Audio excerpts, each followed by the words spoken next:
आपके जीवन में सबसे महत्वपूर्ण क्या होता है? एक इंसान का रंग रूप या उसकी कर्म या उसकी भावनाएं? क्या चीज़ होती है इंसान को जो उसको दूसरों से अलग करती है? ऐसा क्यों होता है कि कोई इंसान बहुत नाम कमाता है और कोई इंसान, उसे कोई भी नहीं जानता, उसके पास पड़ोस के लोग भी नहीं जानते उसको?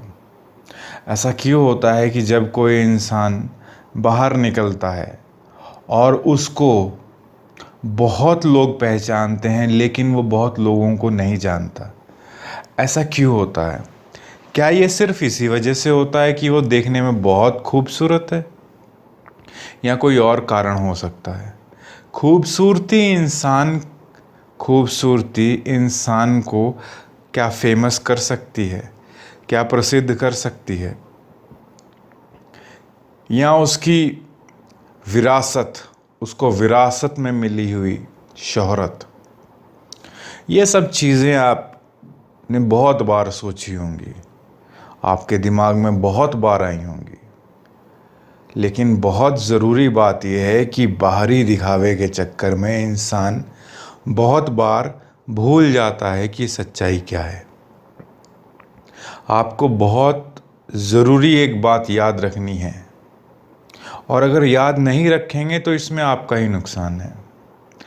हमेशा अपने बाहरी व्यक्तित्व के साथ साथ अंदरूनी व्यक्तित्व पे भी आपको ध्यान देना है, क्योंकि बाहरी व्यक्तित्व आपका लोगों को आकर्षित तो कर सकता है लेकिन उनको रोक नहीं सकता। क्योंकि ये वही वाली बात होगी, जैसे मान लीजिए कोई गाड़ी है, दिखने में बहुत अच्छी है, बाहर से बहुत सुंदर है, लेकिन चलती नहीं है वो, तो ऐसी गाड़ी का कोई फ़ायदा है? वैसे ही कोई इंसान दिखने में बाहर से बहुत खूबसूरत है लेकिन व्यवहार बहुत गंदा है, गुण तो है ही नहीं जैसे उसमें कोई। अब ऐसे इंसान के साथ क्या आप दोस्ती भी करना पसंद करेंगे, जो छोटी छोटी बातों में आपको बात सुना दे बड़ी बड़ी, जो छोटी छोटी बातों पे आप पे गुस्सा हो जाया करे? क्या आप चाहेंगे ऐसे इंसान के साथ दोस्ती करना? अगर मान लीजिए ये इंसान आपके साथ काम करता है तो आपके लिए कितना मुश्किल हो जाएगा इस इंसान के साथ एक ही दफ्तर में रह के काम करना। उस इंसान की ज़िंदगी तो मुश्किल होगी ही होगी, लेकिन वो दूसरों की ज़िंदगी भी मुश्किल कर देता है। आम तौर पे वो लोग जो सिर्फ बाहरी सुंदरता पे ध्यान देते हैं, अंदर वो बहुत तड़पते हैं। तड़पते क्यों हैं वो? क्योंकि अंदर उन्होंने कभी अपने गुणों पे ध्यान ही नहीं दिया। वो जो भावनात्मक गुण होते हैं, जैसे कि सहनशीलता, धैर्य, ये कुछ गुण हैं।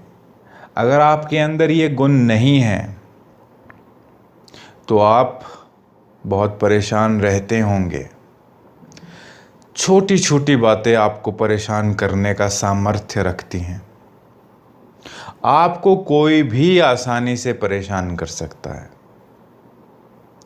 क्या फ़ायदा है आपकी कामयाबी का, तरक्की का, कि कोई 2 पैसे का आदमी आके आपका दिमाग ख़राब करके चले जाता है?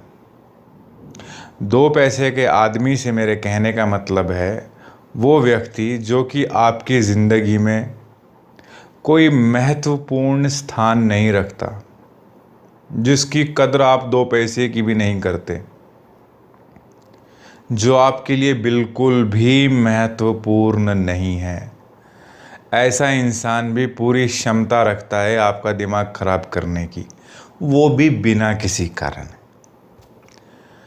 ये सब बातें आमतौर पे आपको स्कूल कॉलेजेस में पढ़ाई नहीं जाती हैं। हाँ, मोटे मोटे तौर पे बता ज़रूर देते हैं, लेकिन औपचारिक तौर पे मैं नहीं जानता कि कोई आपको बताता हो कि ये सब करना चाहिए, ये सब करना बहुत ज़रूरी है। ऐसा शायद ही कोई बोलता हो। हाँ, आपके टीचर्स, अध्यापक जो होते हैं वो अगर आपको पसंद करते हैं तो शायद वो इनडायरेक्टली बोल देते हों आपको, सीधे तौर पे नहीं तो किसी बातों के ज़रिए अलग तरीके से बोल देंगे कि ये सही नहीं है, ऐसा गलत है, अपना ध्यान रखो, अपना ख्याल रखो। लेकिन ये उनकी ज़िम्मेदारी नहीं है। वो ना बोलें तो क्या कर लोगे? वो उनको इस चीज़ के पैसे थोड़े मिलते हैं। उनको तो पैसे मिलते हैं अपना सब्जेक्ट पढ़ाने के। अगर कोई फिज़िक्स का टीचर है तो उसको फिज़िक्स पढ़ाने के पैसे मिलते हैं। लेकिन वो आपको अपना समझ के कुछ बोलते हैं कि आप अपने ऊपर ध्यान दो, पढ़ाई लिखाई पे ध्यान दिया करो, अपनी सेहत का ख्याल रखा करो, खेल कूद में भी ध्यान दो, पढ़ाई लिखाई के साथ खेल कूद भी ज़रूरी है। लेकिन आपको उनकी बातें बुरी लगती होंगी, आपको वो अपने दुश्मन दिखाई देते होंगे। लेकिन जब आप बड़े हो जाओगे ना, तो उनकी बातें याद आएंगी और आपको याद आएगा कि वो जो कहते थे सही कहते थे, पर आपको समझ में नहीं आया। इसीलिए बोलते हैं कि जो बड़े बुज़ुर्ग होते हैं उनकी बातें ज़रा देर से समझ में आती हैं। अगर आपको कोई कुछ कहता है तो उसकी बात पे गुस्सा ना करें, बल्कि उसकी बात को सोचें और समझें कि ये क्यों कह रहा है, इसमें इसका क्या फ़ायदा है। अगर आपको कोई पढ़ने के लिए बोलता है तो आप यूँ कहते हैं या सोचते होंगे कि बताओ, जब देखो पढ़ लो पढ़ लो, मतलब हमें खाली देख ही नहीं सकते तुम। पर ज़रा सोचो कि अगर वो पढ़ने के लिए बोलते हैं और अगर आप पढ़ लिख जाओगे तो किसका फ़ायदा है? वो जो आपके फिज़िक्स के टीचर हैं या केमिस्ट्री के टीचर हैं, उनका फ़ायदा है। जब कमाई करोगे तो पैसे उनको जाके थोड़े दोगे, सारे पैसे तो अपनी जेब में रखोगे। उनको कोई फ़ायदा नहीं है और वो आपसे ये सब चाहते भी नहीं है। वो बस यही चाहते हैं कि वो जो आपको शिक्षा दे रहे हैं, जो कि वो अपने सब्जेक्ट की शिक्षा देते हैं, जो आपको एक नैतिक शिक्षा, सही गलत की शिक्षा देते हैं, आप उसको अपने जीवन में अपनाओ और आप जीवन में सफल हो जाओ। आपकी सफलता में ही उनकी सफलता है। बहुत खुशी मिलती है। भौतिक तौर पे शायद आपको समझ में नहीं आएगा, physically you can not understand, शायद आपको समझ में नहीं आएगा कि ऐसा क्यों उनको खुशी मिलती है। लेकिन सारी खुशी भौतिक स्तर पे नहीं होती है। बहुत सारी खुशियाँ भावनात्मक स्तर पे होती हैं कि आपने कोई मेहनत की और आपकी मेहनत जब सफल होती है। वैसे ही जब शिक्षक पढ़ाते हैं तो ज़रूरी नहीं है कि सारे शिक्षक सिर्फ इसी वजह से आते हैं पढ़ाने की, उन्हें पैसा चाहिए, ऐसा नहीं है। बहुत लोग इस वजह से भी पढ़ाते हैं क्योंकि वो चाहते हैं कि उनके पढ़ाए हुए बच्चे देश का नाम रोशन करें, एक अच्छे समाज की व्यवस्था करें। शिक्षकों के साथ साथ कोई भी अगर आपको अच्छी बात बोलता है तो उस बात को आप सोचो। चाहे गंदी बात भी बोलता है, जो भी बोलता है, आपका काम है उस बात पे विचार करना। विचार करेंगे तभी पता चलेगा कि सही क्या और गलत क्या। और सही और गलत का सबसे बढ़िया तरीका क्या होता है? आप ये देखें कि अगर आपने ये काम किया तो भविष्य में होने वाला जो असर है, अगर वो सही है, अगर उससे सभी को अच्छा होता है, फ़ायदा होता है, तो वो अच्छा है। अगर उससे गलत होता है तो वो गलत है।